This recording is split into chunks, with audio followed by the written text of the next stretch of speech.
মৰমৰ ছাত্ৰ-ছাত্ৰীসকল, আজিৰ এই ভিডিঅ'ত আলোচনা কৰিম দশম শ্ৰেণীৰ সমাজ বিজ্ঞানৰ ইতিহাস খণ্ডৰ দ্বিতীয় চেপ্টাৰৰ মহাত্মা গান্ধী আৰু ভাৰতৰ স্বাধীনতা সংগ্ৰাম নামৰ পাঠটিৰ সকলো পাঠভিত্তিক প্ৰশ্ন উত্তৰ, পৰীক্ষাত আহিবলগীয়া গুৰুত্বপূৰ্ণ প্ৰশ্ন উত্তৰ, লগতে MCQ সমূহ আলোচনা কৰিম, যিবিলাক তোমাৰ পৰীক্ষাৰ বাবে খুবেই গুৰুত্বপূৰ্ণ।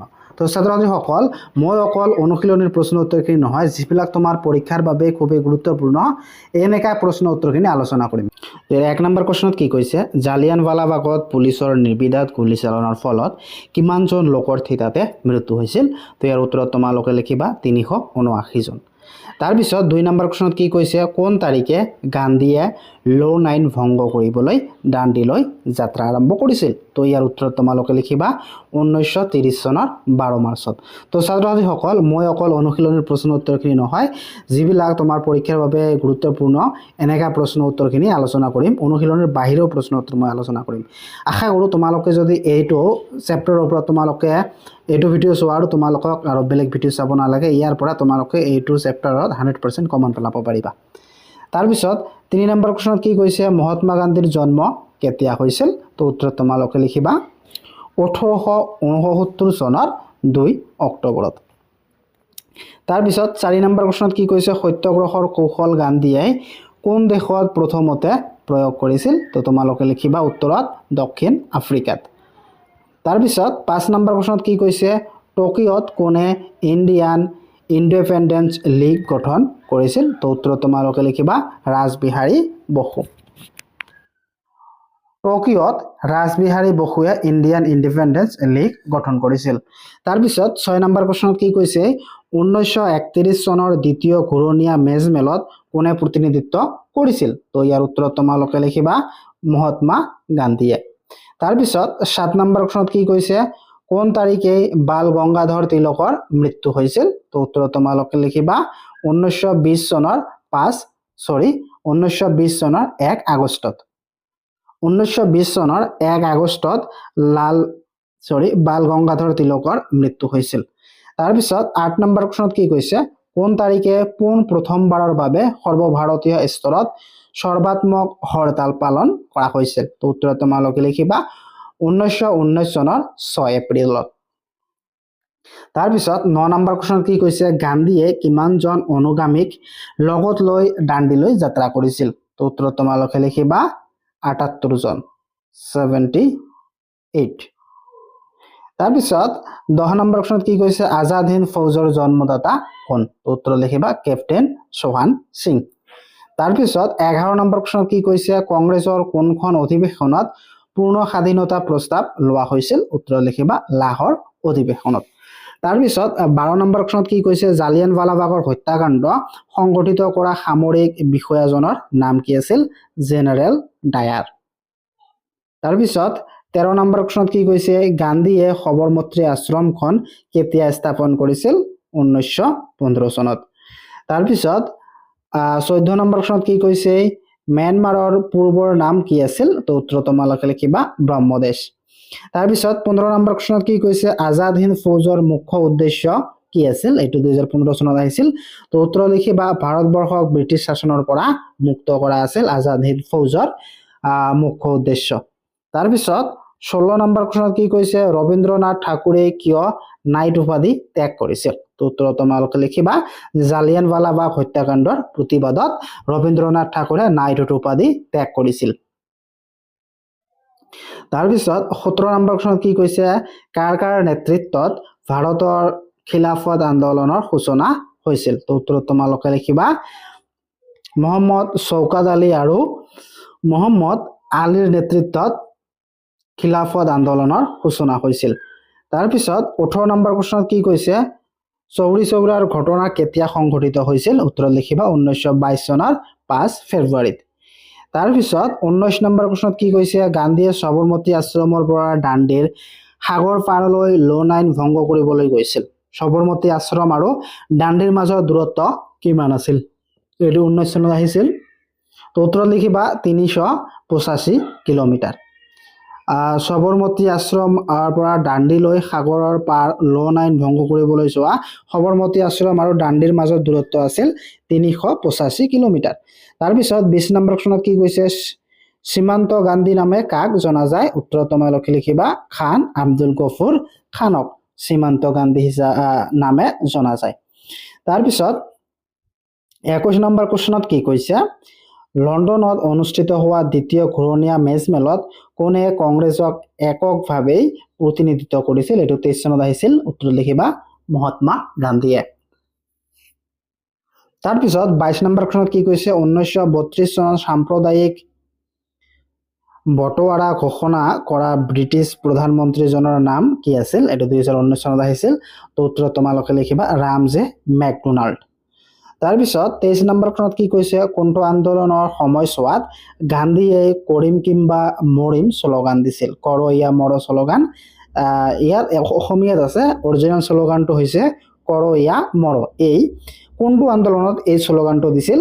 তো উত্তৰ তোমালোকে লিখিবা ভাৰত ত্যাগ আন্দোলনৰ সময়ত কৰো ইয়া মৰো শ্লোগানটো দিছিল, বা কৰিম কিম্বা মৰিম এনেকা শ্লোগান দিছিল ভাৰত ত্যাগ আন্দোলনত। তাৰপিছত 24 নম্বৰ কোৱেশ্যনত কি কৈছে? মোক তেজ দিয়া মই তোমালোকক স্বাধীনতা দিম। এই বিখ্যাত বাণীটো কোন ভাৰতীয় নেতাৰ আছিল? তো উত্তৰ তোমালোকে লিখিবা নেতাজী সুভাষ চন্দ্ৰ বসুৰ। তাৰপিছত 25 নম্বৰ কোৱেশ্যনত কি কৈছে? ভাৰত আৰু পাকিস্তানৰ মাজত সীমা ৰেখা কি নামেৰে জনা যায়? এইটো ভেৰি ভেৰি ইম্পৰ্টেণ্ট কুৱেশ্যন। উত্তৰত লিখিবা ৰেড ক্লিফ ৰেখা বা ৰেড ক্লিফ লাইন। তাৰপিছত 26 নম্বৰ কোৱেশ্যনত কি কৈছে? পূৰ্ণ স্বৰাজৰ দাবী উত্থাপন হৈছিল কংগ্ৰেছৰ অধিৱেশনত। তো ইয়াৰ উত্তৰত তোমালোকে লিখিবা কি? লাহোৰ। এইটো খালী ঠাই যিহেতু, তো তোমালোকে ইয়াৰ উত্তৰত লিখিবা লাহোৰ। তাৰপিছত চমু প্ৰশ্ন উত্তৰত 1 নম্বৰ কোৱেশ্যনত কি কৈছে? গান্ধী আৰু উইন চুক্তি কেতিয়া সম্পাদিত হৈছিল? এই চুক্তি কি আছিল? তো উত্তৰত তোমালোকে লিখিবা 1930 চনৰ আইন অমান্য আন্দোলনৰ সময়ত চৰকাৰে বন্দী কৰা সকলক মুকলি কৰা বিষয়ত ভাইচৰয় লৰ্ড আৰউইন আৰু মহাত্মা গান্ধীৰ লগত 1931 চনৰ 5 মাৰ্চত এক চুক্তি স্বাক্ষৰ হয়। এই চুক্তিখনকে গান্ধীৰ আৰউইন চুক্তি বুলি কোৱা হয়। তাৰপিছত 2 নম্বৰ কোৱেশ্যনত কি কৈছে? কেতিয়া ভাৰতীয় জাতীয় কংগ্ৰেছৰ কোনখন অধিৱেশনত ভাৰতীয়সকলৰ মূল দাবী হিচাপে পূৰ্ণ স্বৰাজ দাবী উত্থাপন কৰা হৈছিল? তো উত্তৰ লিখিবা 1929 চনৰ লাহোৰত জৱাহৰলাল নেহৰুৰ সভাপতিত্বত অনুষ্ঠিত হোৱা কংগ্ৰেছ অধিৱেশনত ভাৰতীয়সকলৰ মূল দাবী হিচাপে পূৰ্ণ স্বৰাজৰ দাবী উত্থাপন কৰা হৈছিল। তাৰপিছত 3 নম্বৰ কোৱেশ্যনত কি কৈছে? কোনে পৰিস্থিতিত লালা লাজপত ৰায়ৰ মৃত্যু হৈছিল? কেনে পৰিস্থিতিত লালা লাজপত ৰায়ৰ মৃত্যু হৈছিল? উত্তৰত তোমালোকে লিখিবা 1919 চনৰ লাহোৰত লালা লাজপত ৰায়ৰ নেতৃত্বত হোৱা এটা চাইমন বিৰোধী সমদলৰ ওপৰত পুলিচে নিৰ্দয়ভাৱে লাঠিচালনা কৰাৰ ফলত লালা লাজপত ৰায়ৰ বেয়াকৈ আহত হৈছিল। সেই আঘাততে তেওঁৰ মৃত্যু হয়। এতিয়া আমি ৰচনাধৰ্মী প্ৰশ্ন উত্তৰখিনি আলোচনা কৰিম। তো ইয়াৰ 1 নম্বৰ প্ৰশ্নটো কি কৈছে? সত্যাগ্ৰহ বুলিলে কি বুজা? যি 3টা স্থানীয় বিবাদৰ ক্ষেত্ৰত গান্ধীয়ে সত্যাগ্ৰহক প্ৰথম প্ৰয়োগ কৰিছিল সেই 3টাৰ বিষয়ে সংক্ষিপ্ত ৰূপত লিখা। এইটো 19 চনত আহিছিল। তো উত্তৰত তোমালোকে লিখিবা সত্যৰ পুত্ৰী আগ্ৰহেই সত্যাগ্ৰহ। সত্যাগ্ৰহ শব্দটো সত্য আৰু আগ্ৰহ শব্দ দুটাৰ লগ লাগি সৃষ্টি হৈছে। গান্ধীজীৰ মতে সত্যাগ্ৰহ একপক্ষীয় প্ৰতিৰোধ নহয়। ইয়াৰ তাৎপৰ্য হ'ল জনসাধাৰণে গভীৰভাৱে ৰাজনৈতিক কাৰ্যকলাপত আত্মনিয়োগ কৰাক বুজায়। সত্যাগ্ৰহৰ ভিত্তি হ'ল অহিংসা। গান্ধীয়ে প্ৰথম দক্ষিণ আফ্ৰিকাত থকা সময়ছোৱাত ইয়াৰ প্ৰয়োগ কৰিছিল। ভাৰতৰ উত্তৰ বিহাৰৰ চম্পাৰণত 1917 চনত ব্ৰিটিছ চৰকাৰৰ আৰু ভূস্বামীসকলে খেতিয়কসকলক শোষণ কৰা আৰু খেতিয়কসকলৰ নীল খেতি কৰাত বাধা কৰা বিষয়ক লৈ যি সংকটৰ সৃষ্টি হৈছিল তাত মহাত্মা গান্ধীয়ে পুনতে সত্যাগ্ৰহ আৰম্ভ কৰে আৰু কৃতকাৰ্য হয়। দ্বিতীয়তে 1919 চনত ইংৰাজ চৰকাৰে কঠোৰ ৰাওলাট আইন প্ৰণয়ন কৰে। ৰাওলাট আইনৰ মতে চৰকাৰে যিকোনো মানুহক বিনা বিচাৰে কাৰাগাৰত নিক্ষেপ কৰিব পাৰিছিল। এই আইনখনে ভাৰতীয়সকলৰ মাজত ব্যাপক প্ৰতিক্ৰিয়াৰ সৃষ্টি কৰে। ফলস্বৰূপে গান্ধীজীয়ে ৰাওলাট আইনৰ বিৰুদ্ধে 1919 চনত সত্যাগ্ৰহ আৰম্ভ কৰে। তাৰপিছত তৃতীয়তে প্ৰথম বিশ্বযুদ্ধৰ পিছত ভাৰতীয় জাতীয়তাবাদী নেতাসকলৰ প্ৰত্যাশিত আশা পূৰণ নোহোৱাত আৰ্থিক দুৰৱস্থাই দেখা দিয়ে শ্ৰমিকসকলৰ কৰ্মহীন হৈ পৰে। সেইদৰে নগৰীয়া শিক্ষিত ভাৰতীয়সকলৰ কৰ্ম সংস্থাপনৰ সংকটত পৰে আৰু এই সংকটৰ মীমাংসাৰ অৰ্থে গান্ধীজীৰ ব্ৰিটিছসকলৰ বিৰুদ্ধে 1921 চনত অসহযোগ আন্দোলন আৰম্ভ কৰে। তাৰপিছত 2 নম্বৰ প্ৰশ্নত কি কৈছে, আইন অমান্য আন্দোলনৰ মূল লক্ষ্য কি আছিল? এই আন্দোলনৰ মূল বৈশিষ্ট্য কি আছিল? নাইবা এনেকাকৈ সুধিব পাৰে তোমালোকক, আইন অমান্য আন্দোলন আৰম্ভ কৰাৰ প্ৰথম কাৰণসমূহ কি আছিল? গান্ধীয়ে এই আন্দোলন কেনেদৰে আৰম্ভ কৰিছিল আলোচনা কৰা। এইটো 18 আৰু 22 চনত আহিছিল। তো উত্তৰত তোমালোকে লিখিবা, জৱাহৰলাল নেহৰুৰ সভাপতিত্বত 1929 চনৰ ডিচেম্বৰ মাহত অনুষ্ঠিত হোৱা কংগ্ৰেছৰ লাহোৰ অধিৱেশনত দেশখনৰ বাবে পূৰ্ণ স্বাধীনতাৰ প্ৰস্তাৱ গ্ৰহণ কৰা হয়। তাৰ পৰিপ্ৰেক্ষিতত 1930 চনৰ মাৰ্চ মাহত আনুষ্ঠানিকভাৱে আইন অমান্য আন্দোলন আৰম্ভ হয়। আইন অমান্য আন্দোলনৰ অংশ হিচাপে গান্ধীজীয়ে ব্ৰিটিছ অপশাসনৰ অৱসান বিচাৰি ভাইচৰয় লৰ্ড আৰউইনলৈ কেইবাটাও দাবী সম্বলিত এখন চৰম পত্ৰ প্ৰেৰণ কৰে। এই দাবীসমূহ আছিল এনেধৰণৰ: ক. মাদক দ্ৰব্য বন্ধ কৰা, খ. মাটিৰ খাজনা হ্ৰাস কৰা, ক. নিমখ কৰ বন্ধ কৰা, খ. সৈন্যবাহিনীৰ ব্যয় হ্ৰাস কৰা, প্ৰশাসনীয় ব্যয় হ্ৰাস কৰা, চ. বিদেশী কাপোৰৰ সীমা শুল্ক আৰোপ কৰা, তাৰপিছত ড্ৰাগ সংৰক্ষণ বিল গ্ৰহণ কৰা, সকলো ৰাজনৈতিক বন্দীক মুক্তি দিয়া আৰু অপৰাধ অনুসন্ধান শাখাৰ বিলুপ্তি কৰা। তাৰপিছত আত্মৰক্ষাৰ বাবে সাধাৰণ নাগৰিকক অস্ত্ৰ শস্ত্ৰ ৰখাৰ বৈধতা প্ৰদান কৰা আৰু টকা আৰু ষ্ট্ৰলিঙৰ অনুপাত সলনি কৰা আৰু পূৰ্ণ স্বাধীনতাৰ বাণীৰ দ্বাৰা অনুপ্ৰাণিত হৈ দেশৰ হাজাৰ হাজাৰ লোকে এই আন্দোলনৰ জঁপিয়াই পৰে। বহুতো ঠাইত চৰকাৰৰ অস্তিত্ব নোহোৱা হৈ পৰে।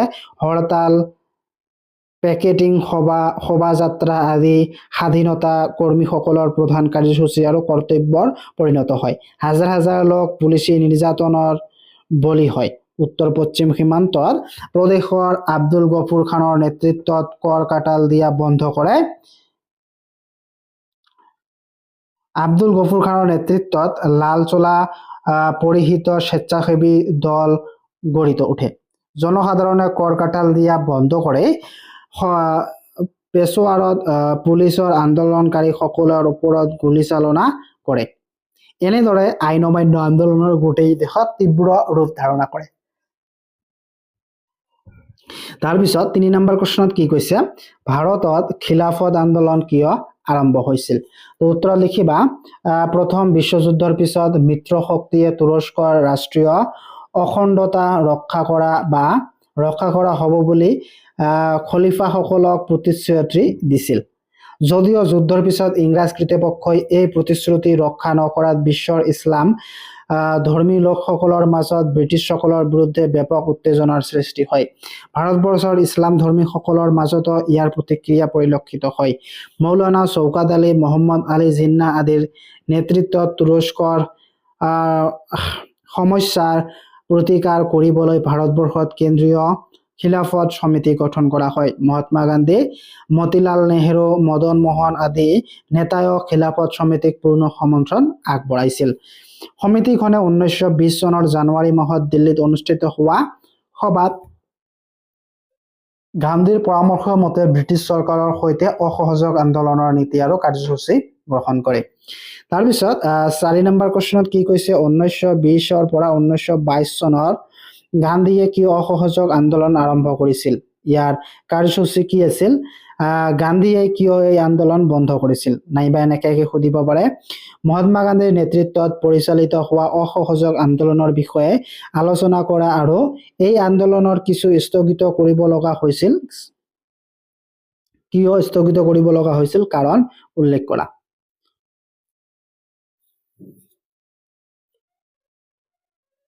নাইবা এনেকাকে সুধিব পাৰে, কি পৰিস্থিতিত মহাত্মা গান্ধীয়ে অহিংসা আন্দোলন আৰম্ভ কৰিছিল? ইয়াৰ কাৰ্যসূচী কি আছিল? গান্ধীজীয়ে কিয় এই আন্দোলন বন্ধ কৰিবলগীয়া হৈছিল? তো ইয়াৰ উত্তৰত তোমালোকে লিখিবা, 1920 চনৰ 1 আগষ্টত মহাত্মা গান্ধীৰ নেতৃত্বত ভাৰতত অসহযোগ আন্দোলন আৰম্ভ হয়। এই আন্দোলন আৰম্ভ হৈছিল ইংৰাজ চৰকাৰৰ ভাৰতত প্ৰৱৰ্তন কৰা ৰাওলাট আইন, জালিয়ানৱালাবাগৰ হত্যাকাণ্ড, তুৰস্কৰ সমস্যা আদিৰ প্ৰতিবাদ স্বৰূপেই এই আন্দোলনৰ প্ৰধান কাৰ্যসূচী আছিল হৰতাল কাৰ্যসূচী আন্দোলন আৰম্ভ কৰা, সকলোৱে ব্যৱসায় বাণিজ্য পৰিহাৰ কৰা, অহিংসা পদ্ধতিৰ ঠায়ে ঠায়ে ধৰ্ণা, বিক্ষোভ, শোভাযাত্ৰা অনুষ্ঠিত কৰা আদি। ভাৰতবৰ্ষৰ বহুতো লোকে এই অসহযোগ আন্দোলনৰ প্ৰতি সঁহাৰি জনায়। মতিলাল নেহৰু, চিত্তৰঞ্জন দাস, জৱাহৰলাল নেহৰু, লালা লাজপত ৰায়, বল্লভ ভাই পেটেল, ৰাজেন্দ্ৰ প্ৰসাদ আদি গণ্যমান্য লোকে নিজ নিজ ব্যৱসায় এৰি এই আন্দোলনত যোগ দিয়ে।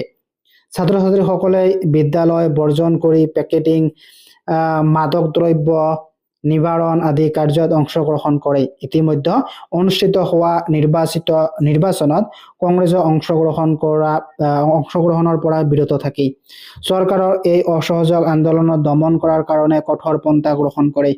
চৰকাৰৰ আক্ৰমণকাৰীসকলক গ্ৰেপ্তাৰ কৰে, নেতাসকলকো গ্ৰেপ্তাৰ কৰি কাৰাৰুদ্ধ কৰে। এইদৰে গান্ধীজীৰ নেতৃত্বত অসহযোগ আন্দোলনৰ গোটেই দেশত সিঁচৰিত হৈ পৰে। সমানে পুলিচৰ নিৰ্যাতনো চলি থাকে। 1922 চনৰ 5 ফেব্ৰুৱাৰীত পুলিচৰ নিৰ্যাতনত অতিষ্ঠ হৈ উত্তৰ প্ৰদেশ চৌৰি চৌৰাৰ কৃষকসকলে এটা পুলিচ চকী জ্বলাই দিয়ে। এই পুলিচ চকীটোত জামাদাৰ আৰু দাৰোগা সহ প্ৰায় 22 জন মান পুলিচ কৰ্মী অগ্নিদগ্ধ হৈ মৃত্যুমুখত পৰে। গান্ধীজীৰ অসহযোগ আন্দোলনটো অহিংসা পন্থাৰে চলোৱাটো বিচাৰিছিল, কিন্তু চৌৰি চৌৰাত এই আন্দোলন হিংসাত্মক ৰূপ পৰিগ্ৰহণ কৰাত মহাত্মা গান্ধীয়ে এই আন্দোলন স্থগিত কৰে। তাৰপিছত 5 নম্বৰ প্ৰশ্নত কি কৈছে, গান্ধীৰ আৰোইন চুক্তিৰ যিকোনো দুটা চৰ্ত উল্লেখ কৰা। এইটো বহুতবাৰ আহিছে, তো ইয়াৰ উত্তৰ তোমালোকে লিখিবা 1931 চনৰ 5 মাৰ্চত ভাইচৰয় লৰ্ড আৰউইন আৰু মহাত্মা গান্ধীৰ লগত এক চুক্তি স্বাক্ষৰিত হয়। চুক্তিখনৰ দুটা চৰ্ত, প্ৰথম চৰ্তটো আছিল আইন অমান্য আন্দোলনৰ সময়ত হিংসাত্মক ঘটনাৰ বাবে বন্দী কৰা লোকসকলৰ যিসকল দোষী বুলি সাব্যস্ত নোহোৱা লোকসকলৰ মুকলি কৰি দিয়া। তাৰপিছত চৰকাৰে সাগৰৰ পাৰৰ লোকসকলক প্ৰয়োজনীয় নিমখ সংগ্ৰহ কৰাৰ অনুমতি প্ৰদান কৰা। তাৰপিছত 6 নম্বৰ প্ৰশ্নত কি কৈছে, কি ৰাজনৈতিক পৰিস্থিতিত গান্ধীৰ আৰোইন চুক্তি স্বাক্ষৰিত হৈছিল? এই চুক্তিৰ চৰ্তসমূহ আলোচনা কৰা। তো উত্তৰ তোমালোকে লিখিবা ইংৰাজ চৰকাৰে ভাৰতত প্ৰৱৰ্তন কৰা ৰাওলাট আইন, জালিয়ানৱালাবাগৰ হত্যাকাণ্ড, তুৰস্কৰ সমস্যা আদিৰ প্ৰতিবাদ স্বৰূপেই 1920 চনৰ 1 আগষ্টত মহাত্মা গান্ধীৰ নেতৃত্বত অসহযোগ আন্দোলন আৰম্ভ হয়। ইংৰাজ চৰকাৰে এই অসহযোগ আন্দোলনত দমন কৰাৰ কাৰণেই কঠোৰ ব্যৱস্থা গ্ৰহণ কৰে। আক্ৰমণকাৰীসকলক গ্ৰেপ্তাৰ কৰা হয়। কোনো অঞ্চলত খাজনা বন্ধ আন্দোলন আৰম্ভ হয়। এনেদৰে গান্ধীজীৰ নেতৃত্বত অসহযোগ আন্দোলন গোটেই দেশতে সিঁচৰিত হৈ পৰে। সমানে পুলিচৰ নিৰ্যাতনো চলি থাকিল। 1922 চনৰ 5 ফেব্ৰুৱাৰীত পুলিচৰ নিৰ্যাতনত অতিষ্ঠ হৈ উত্তৰ প্ৰদেশৰ চৌৰি চৌৰাৰ কৃষকসকলে এটা পুলিচ চকী জ্বলাই দিয়ে। সেই পুলিচ চকীটোত জামাদাৰ আৰু দাৰোগা সহ প্ৰায় 22 জন মান পুলিচ কৰ্মী অগ্নিদগ্ধ হৈ মৃত্যুমুখত পৰে। চৌৰি চৌৰাৰ এই হিংসাত্মক ঘটনাৰ বাবে মহাত্মা গান্ধীয়ে এই আন্দোলন স্থগিত কৰে। শেষত মহাত্মা গান্ধী আৰু ভাইচৰয় লৰ্ড আৰউইনৰ মাজত এই চুক্তি স্বাক্ষৰিত হয়। সেই চুক্তিৰ চৰ্তসমূহ আছিল এনেধৰণৰ। আইন অমান্য আন্দোলনৰ সময়ত হিংসাত্মক ঘটনাৰ বাবে বন্দী কৰা লোকসকলৰ দোষী বুলি সাব্যস্ত নোহোৱাসকলক মুকলি কৰি দিয়া। তাৰপিছত চৰকাৰে সাগৰৰ পাৰৰ লোকসকলক প্ৰয়োজনীয় নিমখ সংগ্ৰহৰ অনুমতি দিয়া। মাটিৰ খাজনাৰ পৰিমাণ হ্ৰাস কৰা। বিদেশী কাপোৰৰ সীমা শুল্ক আৰোপ কৰা। তাৰপিছত সকলো ৰাজনৈতিক বন্দীক মুক্তি দিয়া। তাৰপিছত সৈন্য বাহিনীৰ ব্যয় হ্ৰাস কৰা। এতিয়া আমি MCQ সমূহ আলোচনা কৰিম। তো ইয়াত প্ৰথম কোৱেশ্যনত কি কৈছে, কোনটো আন্দোলনৰ লগত কৰিম কিংবা মৰিম শ্লোগানটো জড়িত হৈ আছিল? কৰ ইয়া মৰ। এই আন্দোলনটো অসহযোগ আন্দোলনৰ লগত ভাৰত ত্যাগ আন্দোলনৰ লগত জড়িত হৈ আছিল। তাৰপিছত কি কৈছে, ৰবীন্দ্ৰনাথ ঠাকুৰে কেতিয়া ব্ৰিটিছ চৰকাৰে দিয়া নাইটহুড উপাধি ত্যাগ কৰিছিল? ইয়াৰ উত্তৰটো হ'ব অপশ্যন ঘ, জালিয়ানৱালাবাগৰ হত্যাকাণ্ডৰ প্ৰতিবাদত। তাৰপিছত কি কৈছে, জালিয়ানৱালাবাগৰ হত্যাকাণ্ড কাৰ নিৰ্দেশত হৈছিল? তো উত্তৰ তোমালোকে লিখিবা জেনাৰেল ডায়াৰৰ নিৰ্দেশত। তাৰপিছত কি কৈছে ব্ৰিটিছ সাংসদেই কেতিয়া ভাৰত স্বাধীন আইন অনুমোদন জনাইছিল ইয়াৰ অপশ্যন খটো শুদ্ধ হ'ব জুলাই 1947 তাৰপিছত আজাদ ফৌজৰ প্ৰতিষ্ঠাতা কোন আছিল ইয়াৰ উত্তৰটো হ'ব অপশ্যন খ নেতাজী সুভাষ চন্দ্ৰ বসু অপশ্যন খটো শুদ্ধ হ'ব তাৰপিছত কি কৈছে সত্যাগ্ৰহৰ কৌশল গান্ধীজীয়ে পোনতে কোনখন দেশত প্ৰয়োগ কৰিছিল তো ইয়াৰ এইটো 2024 চনত আহিছিল ইয়াৰ উত্তৰটো হ'ব অপশ্যন খ দক্ষিণ আফ্ৰিকাত তাৰপিছত কি কৈছে মোক তেজ দিয়া মই তোমাক স্বাধীনতা দিম কোনে কৈছিল এইটো কৈছিল নেতাজী সুভাষ চন্দ্ৰ বসু এইটো 24 চনত আহিছিল তাৰপিছত কি কৈছে প্ৰত্যেক দাবী দিৱস কোনে তাৰিখেই পালন কৰা হয় ইয়াৰ এক নম্বৰটো শুদ্ধ হ'ব এইটো 2024 চনত আহিছিল তাৰপিছত চৌৰি চৌৰাৰ সংঘৰ্ষ কেতিয়া সংঘটিত হৈছিল তো ইয়াৰ অপশ্যনটো শুদ্ধ হ'ব 5 ফেব্ৰুৱাৰী 1922 চনত তাৰপিছত কি কৈছে ব্ৰিটিছ চৰকাৰে কেতিয়া ভাৰতলৈ কেবিনেট মিছন পঠিয়াইছিল এইটো 2022 চনত আহিছিল তো ইয়াৰ শুদ্ধ উত্তৰটো হ'ব অপশ্যন গ 1946 চনৰ মাৰ্চ মাহত তাৰপিছত কোৱেশ্যনত কি কৈছে ব্ৰিটিছ চৰকাৰে কেতিয়া ভাৰতলৈ কেবিনেট মিছন পঠিয়াইছিল ইয়াৰ অপশ্যনটো হ'ব গ 1946 চনৰ মাৰ্চ মাহত তাৰপিছত কি কৈছে ৰাওলাট আইন প্ৰণয়ন কৰা হৈছিল অপশ্যন ঘৰটো শুদ্ধ হ'ব 1919 চনত তাৰপিছত কি কৈছে ব্ৰিটিছ চৰকাৰে কেতিয়া ভাৰত স্বাধীনতা আইনৰ অনুমোদন জনাইছিল তো ইয়াৰ অপশ্যন ঘৰটো শুদ্ধ হ'ব জুলাই 1947